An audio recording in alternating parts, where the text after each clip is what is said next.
Learn from the mistakes, the other people. No matter how smart you are, you will encounter these mistakes. You learn from mistakes not because you will be able to avoid mistakes. You will able to, when these mistakes come, this suffer comes, you know how to deal with it.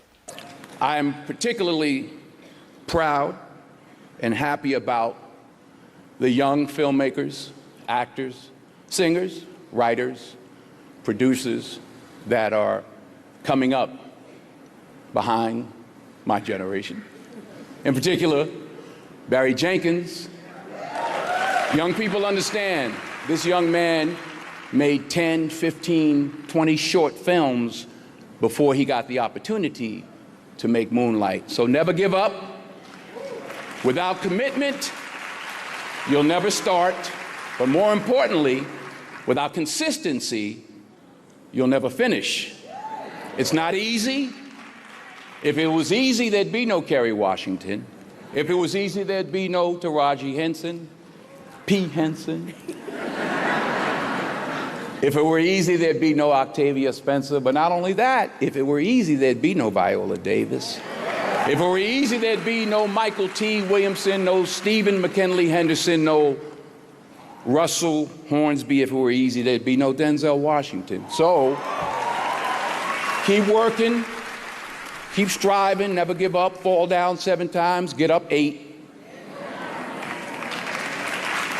Ease is a greater threat to progress. My vision was totally different. I felt that I was born for something special, for something unique, for something big. You know how great it felt that I knew where I was going? Imagine the majority of people don't know where they're going. When you have a goal, when you have a vision, everything becomes easy. I felt so blessed that I knew what I was doing. It's like a medical student that studies and knows he wants to become a doctor. You know where to go. So I knew where to go. So people always ask me, when they saw me in the gym in the pumping iron days, they say, why is it that you're working out so hard? 5 hours a day, 6 hours a day, and you have always a smile on your face. The others are working out just as hard as you do, and they look sour in the face. Why is that? And I told people all the time, I said, because to me, I'm shooting for a goal. In front of me is the Mr. Universe title. So every rep that I do gets me closer to accomplishing that goal, to make this goal, this vision turn into reality. Every single set that I do, every repetition, every weight that I lift will get me a step closer to turn this goal into reality. At the age of 20, I went to London and I won the Mr. Universe contest as the youngest Mr. Universe ever. And it was because I had a goal. Don't listen to the naysayers.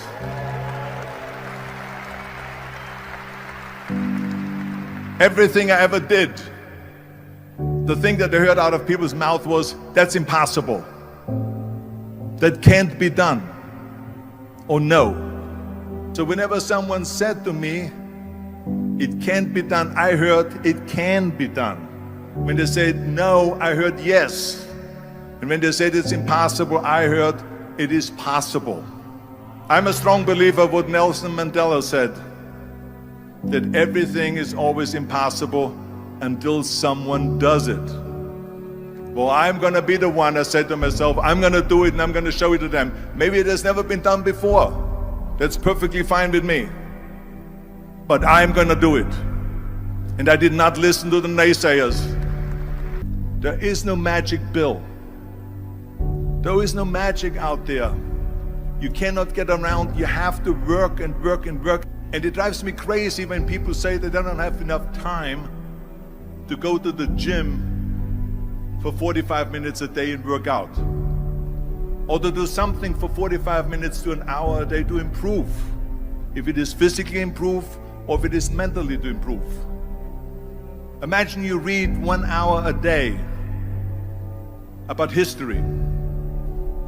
Imagine if you would work on a business, on some business that you want to develop every day for an hour. Imagine how further along you will go. So you got to work hard. I mean, let me tell you something. When I went to America, I went to college. I went and worked out 5 hours a day. And I was working on construction. Because in those days in bodybuilding, there was no money. I didn't have the money for food supplements or anything. So I had to go to work. So I worked on construction. I went to college. I worked out in the gym, and at night from 8 o'clock at night to 12 midnight, I went to acting class 4 times a week. So I did all of that. There was not one single minute that I wasted. If you think it's hard to change the lives of 10 people, change their lives forever, you're wrong. I saw it happen every day in Iraq and Afghanistan. A young Army officer makes a decision to go left instead of right down a road in Baghdad, and the 10 soldiers with him are saved from a close-in ambush. In Kandahar province, Afghanistan, a non-commissioned officer from the female engagement team senses that something isn't right and directs the infantry platoon away from a 500-pound IED, saving the lives of a dozen soldiers. But if you think about it, not only were those soldiers saved by the decisions of one person, but their children were saved, and their children's children. Generations were saved by one decision, one person. But changing the world can happen anywhere, and anyone can do it. And while these lessons were learned during my time in the military, I can assure you that it matters not whether you ever served a day in uniform. It matters not your gender, your ethnic or religious background, your orientation, or your social status. Our struggles in this world are similar, and the lessons to overcome those struggles and to move forward, changing ourselves and changing the world around us, will apply equally to all. Life is filled with circuses. You will fail. You will likely fail often. It will be painful. It will be discouraging. At times, it will test you to your very core. But if you want to change the world, don't be afraid of the circuses. Things were not looking very, very good. My $40 car had just blown up, so I was taking a bus to work. I had no film history, no real film knowledge. I was just working from, I guess, instinct. And so often I had gone to fight films or sporting films. Yes, we're going to go out there, we're going to knock him out, you're going to win. I said, no, I'm not going to win. I'm going to get destroyed.